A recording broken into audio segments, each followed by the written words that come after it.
Welcome to How Preschool Teachers Do It. I'm Cindy. I'm Alison. And we have a combined 55 years of experience working with children, families, and experts in early education. We are not random influencers. No, we are not. Whether you are new or have been our podcast peeps since 2018, we are thrilled you found us. Hi, preschool peeps. Hi, peeps. We usually get an announcement when we start recording, and it didn't happen. Is it working?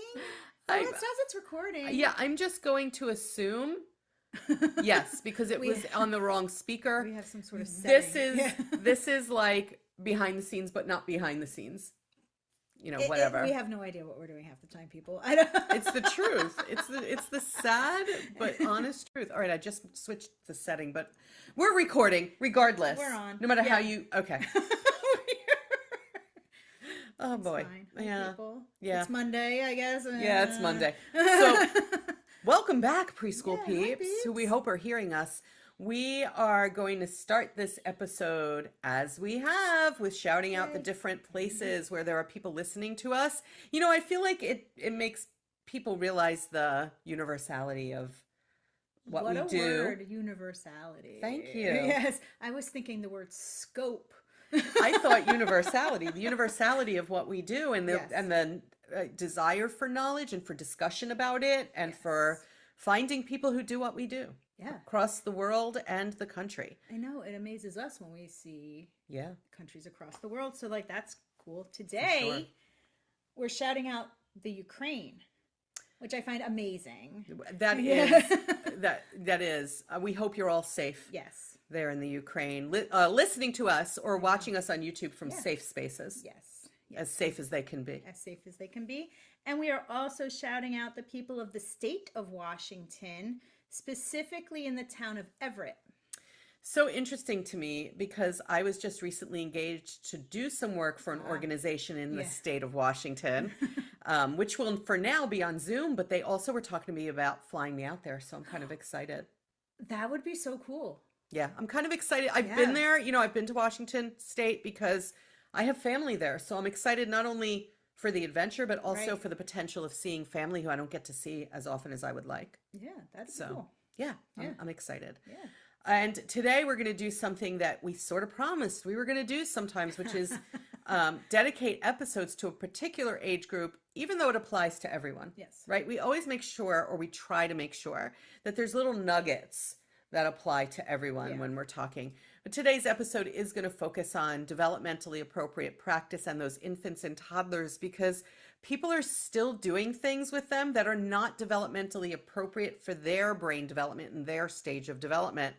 I feel like it's because back when this all started, this whole child care for infants and toddlers, people didn't know what to do, so they just took things that will work with older children and brought it down to the younger children.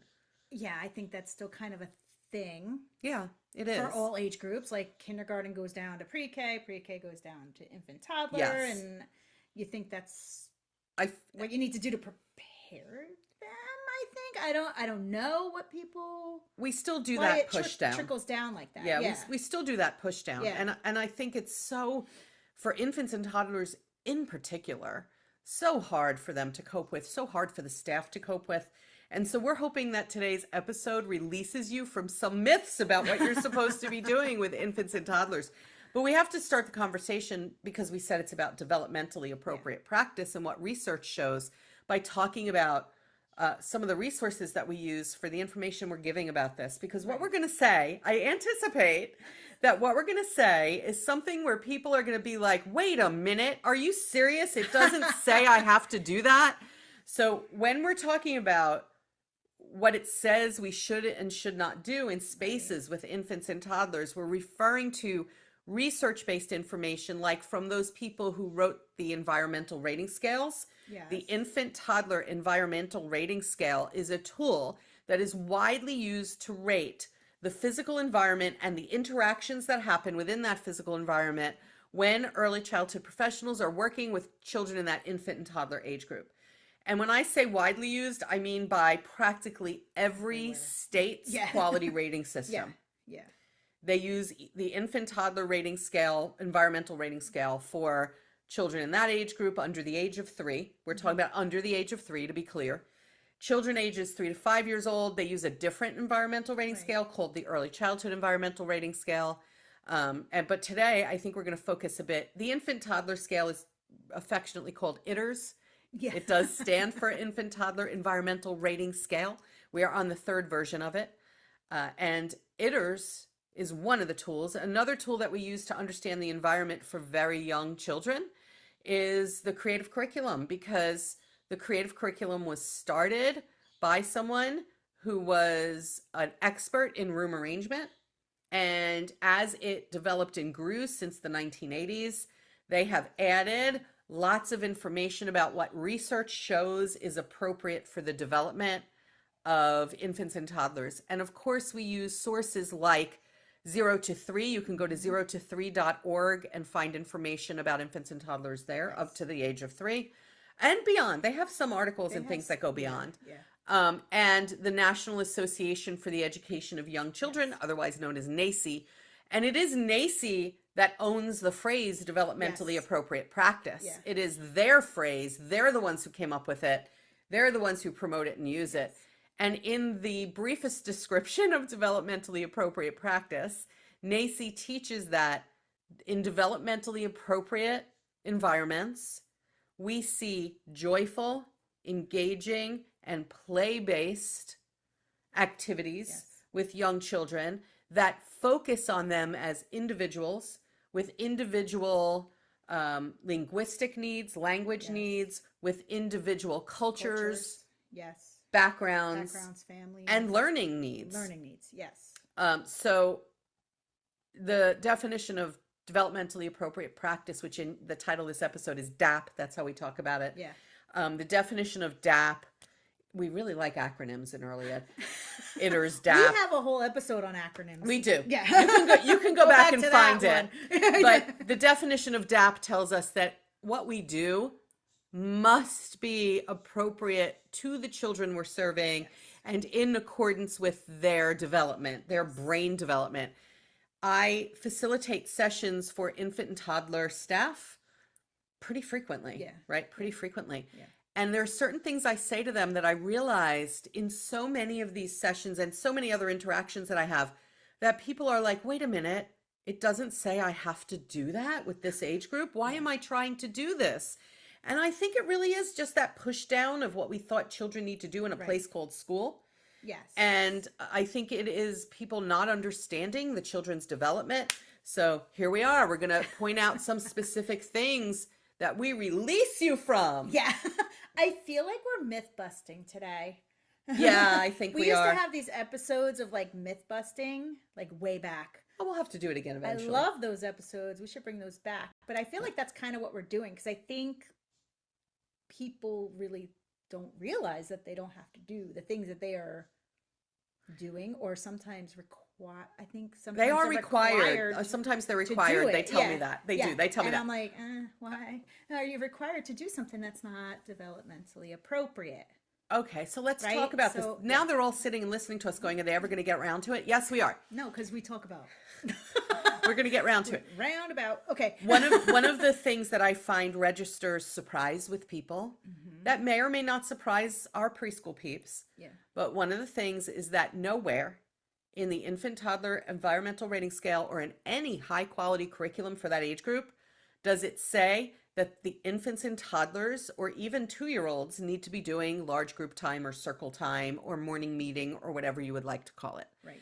There is no mandate, no instruction, no guidance that you must do it with infants, toddlers, or 2s for that matter, because their brain development is not there yet, because it's like herding cats to try and get them all to sit together once they're mobile. Once they're mobile infants, they couldn't be less interested in what we want them to do. That is true. And they're mobile infants. And the reason why they're now mobile is because that's how they're learning. Yes. By exploring their world on their own. Yes. Going around, feeling things, touching things, moving around things, seeing how the world works through their bodies. And when you're sitting there like, no, you have to sit here for 5 minutes. what do you like? You're not allowing them to learn. And often it's more than 5 minutes. You're being It's very like, generous. I'm being generous. You're being very I'm being generous in that generous. statement. Yes. So nowhere, not there, not from like Diane Trister Dodge, who was an originator of the creative curriculum, who was an expert in room arrangement. Nowhere have they said this must be done with this age group. And if it is a rule where you work, that is a human-made, mandated, not based on research rule. Yes. The children in this age group, because of their brain development, do not have impulse control. They need to move their bodies because their muscles are growing so rapidly that the body sends a message to the brain, you must move.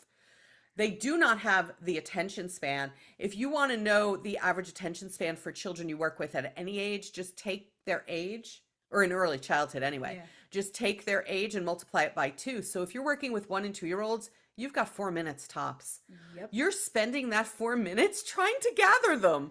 Why are we doing that? I feel like if you are a teacher and you feel like your job is maybe stressful or frustrating, or you're getting burnt out, or you are not enjoying it as much as you feel you should, it's probably because you are forcing these children to do things that are against developmentally appropriate practice, right? And so like it's a constant like, I'm failing because they're not all sitting for 5 minutes. And no, you're not failing.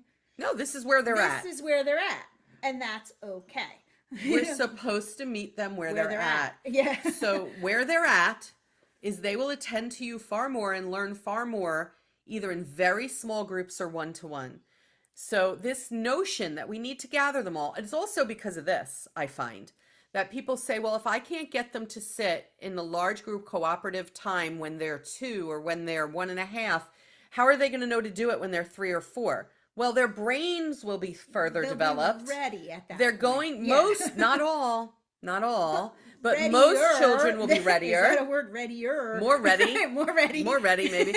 Most children will be more ready by that age group. Yeah. And if they're not, if they're just not there still developmentally, it's still okay. Yeah. When you talk to the people who write ITers or have written ITers, people like Debbie Cryer, who's an expert in all this.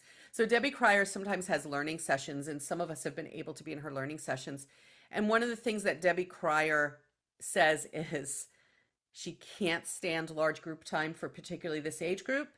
And the only reason that she mentions it in ITers is because she knew that people were doing it. So she had to put the advice in there that says that the majority of time with young children in the infant toddler age group is spent in small groups or one-to-one, not in large groups. So she mentions it as a don't do this. Don't do this. A big don't do this. It is really what the scale wants to see is that the majority of your time with these children is spent in small groups or one-to-one.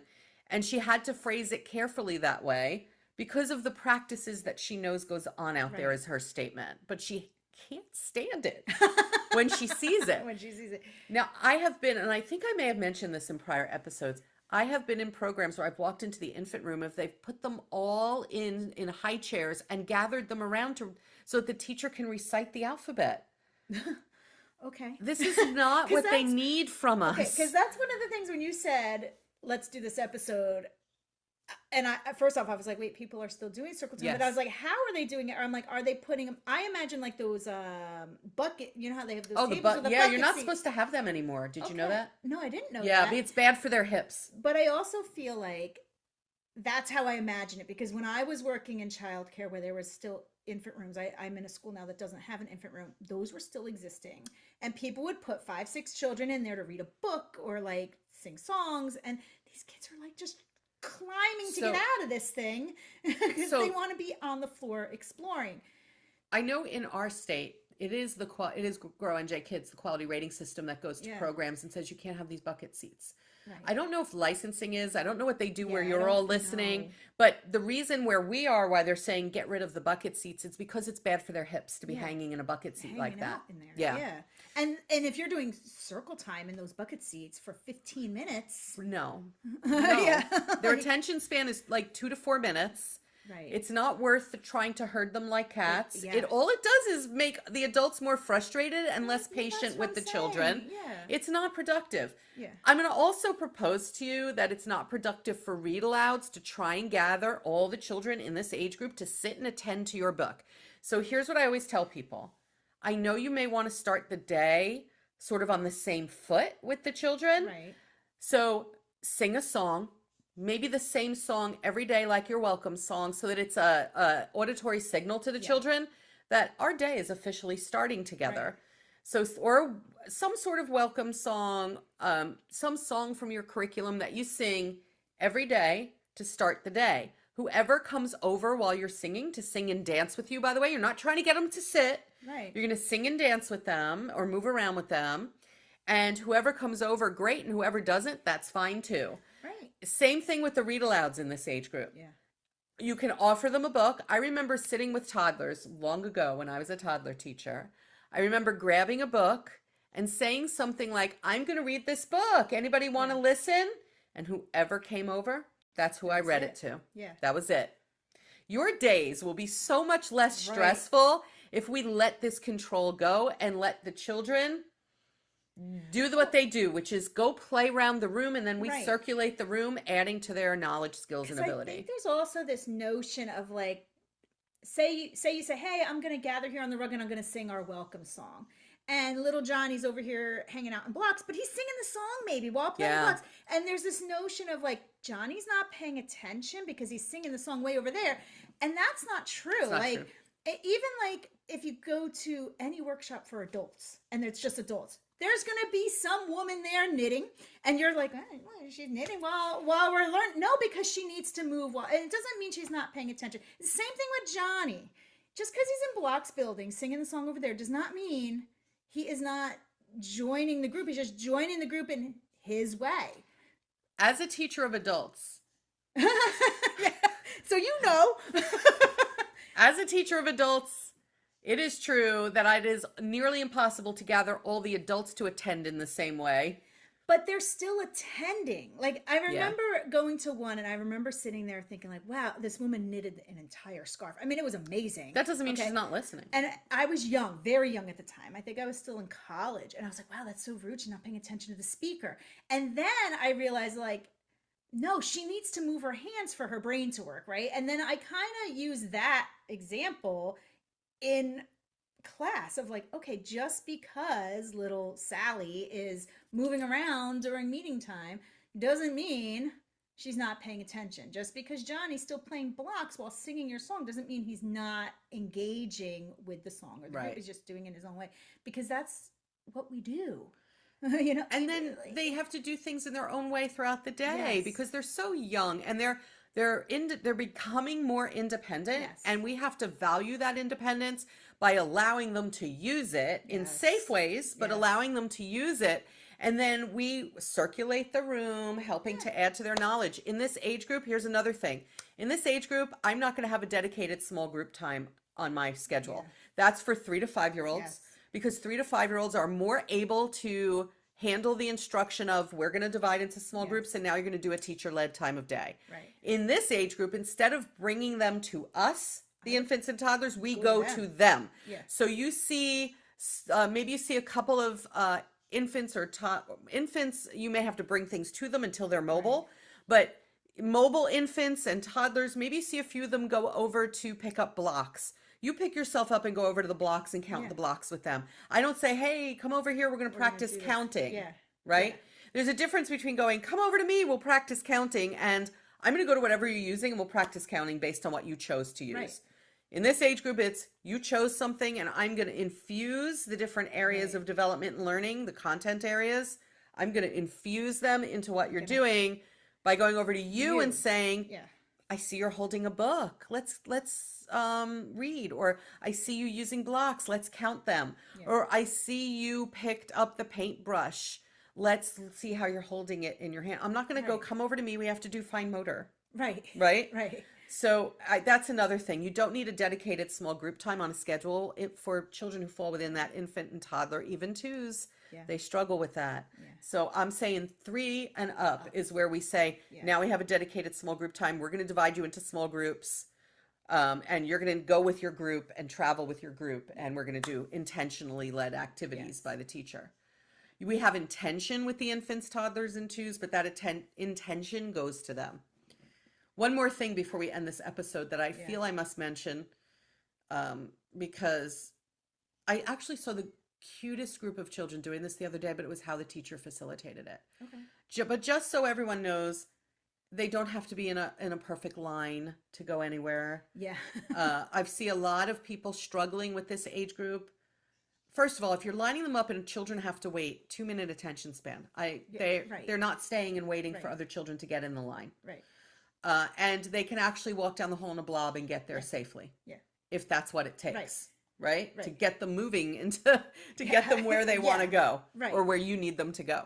I do sometimes though see the cutest lines holding that rope. You know the rope? The rope? I know.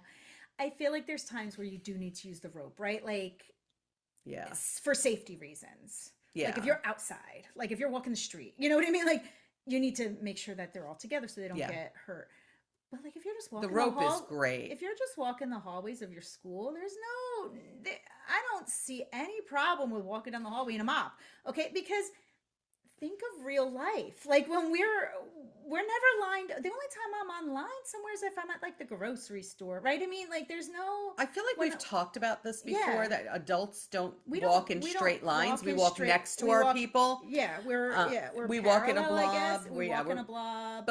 But I feel like that episode may not have been aimed for infant toddler people, and because this is in the title, I do want people to hear that we as adults, you're right. We don't walk in a single file line anywhere. Like, why you want a 1.5-year-old to walk in a line when they I don't.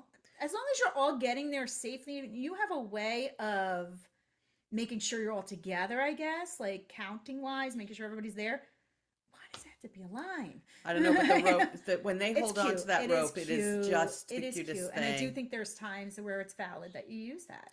Absolutely. Absolutely. I was watching a group of children walking, so where their school is, right? So they're coming out of the child care, and there is a path that they have to take. Their playground is right there. Yeah. But there is a path that they have to take. So I guess to keep them moving on the path, the adults decided we're going to use the rope for this. Yeah. They were all holding on to their shape on the rope. They were different shapes on it. They were all, there wasn't a battle at all. They were used to doing this. Yeah. And it was just the cutest line of tiny, tiny little people because they were just, you could just tell that they were not even two. They were little itty bitties, and they were just walking along there in such an adorable way. Yeah. So no, they don't have to be in the perfect line. And if you are thinking, I do need to keep them safe, keep them in a line, please use that rope that they can hold on to, because it still gives them a feeling of autonomy once you teach them how to use it. And my advice is, teach them how to use it when you're not going anywhere. Right. We're going to walk around our classroom holding the rope. Yeah. I've seen too many people try to teach it in the middle of a busy sidewalk. Yeah, not the time. No. Practice with them in the beginning when you're first going to use it, whether it's the beginning of a school year or you're introducing a new rope.